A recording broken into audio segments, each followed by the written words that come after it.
Hello, my name is Antonio. I'm a psych negative. Abolishing the death penalty will only add more people to the already full prison system. Adding more people to the already full prison system will cause many negative side effects that the affirmative has failed to mention.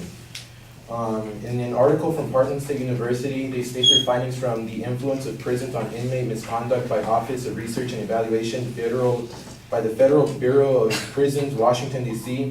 The study does show that prison management style is related to misconduct, and it is possible that overcrowding has a direct effect on prison management, as it creates a far more stressful environment on the corrections officers and wardens. Getting rid of the death penalty will only keep these people in jail longer. They're going to cause more problems, and there's no place for them to really accommodate. Many of these criminals are people who have created, who have done heinous crimes, who have killed countless people. They don't really care about following rules. And already adding these heinous criminals will only cause more chaos. Another study done in 2006 found that a high prison population has a direct negative effect on the psychological state of inmates. Overcrowding has been known to cause far more stressful situations and has prompted prison officials to react inappropriately on occasion due to being forced to accommodate ill-advised numbers of prisoners. For example, Richard Ramirez, he was known as the Night Stalker. He was known to have killed 13 people, and while being in prison, he was known to have been very, very unaccommodating. He would never listen to the correctional officers. He would only do whatever he wanted. He didn't care about anything. That's the majority of these heinous criminals. That's how they think. Abolishing the death penalty will only add more people like Ramirez already causing havoc, and there's already too many people. And adding havoc and more people to this prison system is undesirable. Not only that, but adding these people who have killed countless of other people who have done heinous crimes will, if you abolish the death penalty, that will not stop them from harming security guards. What will stop them from harming other offenders in prison who are just in there for stealing or possession of drugs, who aren't there for the same high level of crime. If taking away the death row will only add these people to the general prison population, and these people are put in harm. Paul Winters states that we'll never know how many potential murderers are deterred by the threat of a death penalty, just as we will never know how many lives may be saved by it. But at the bare minimum, it may deter a convict sentenced to life from killing a prison guard or other convict. Justice Stuart Potter, according a justice from the Supreme Court of the United States, he states, we may nevertheless assume safely that there are murderers, such as those who act in passion, for whom the threat of death has little or no deterrent effect.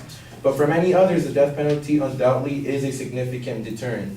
The fellow affirmative side saying that the death penalty had no effect on many people due to the fact that it comes out of passion. But we can't really record the amount of people that it has deterred from the very beginning.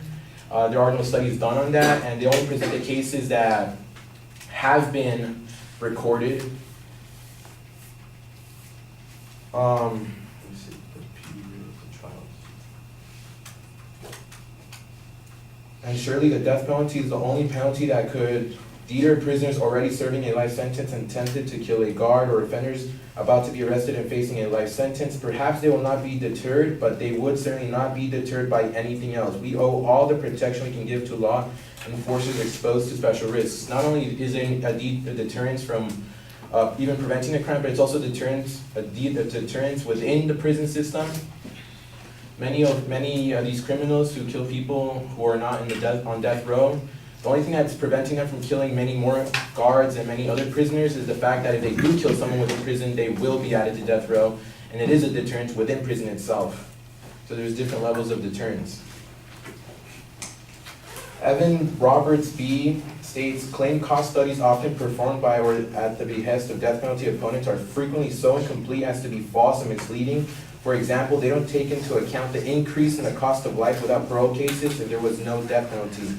Criminal defendants who are facing a death penalty, which today must be pleaded by prosecutors up front, often want to make a deal by pleading guilty to first-degree murder in exchange for a sentencing recommendation of life without parole. The existence of the death penalty as a possible sentence leads to guilty pleas that save the money spent on trials and limit the opportunities for appeals. Not only is it a deterrence for criminals in jail from further killing other inmates and prison guards, but it also helps many people facing a death row to plead guilty, which saves a lot of money and a lot of time spent on trials.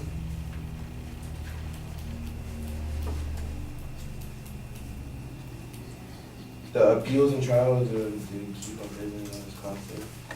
Okay, according to former Associate Justice of the U.S. Supreme Court, Anton Scalia, petitioners sentenced to die for the crimes they committed, including the case of one petitioner since put to death raping and murdering an 11-month-old baby, comes before this court asking us to notify their sentences as cruel and unusual. Under the 8th Amendment, they rely on this provision because it is the only provision they can rely on.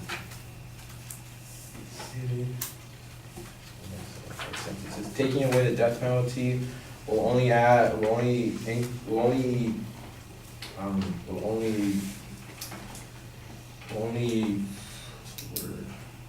further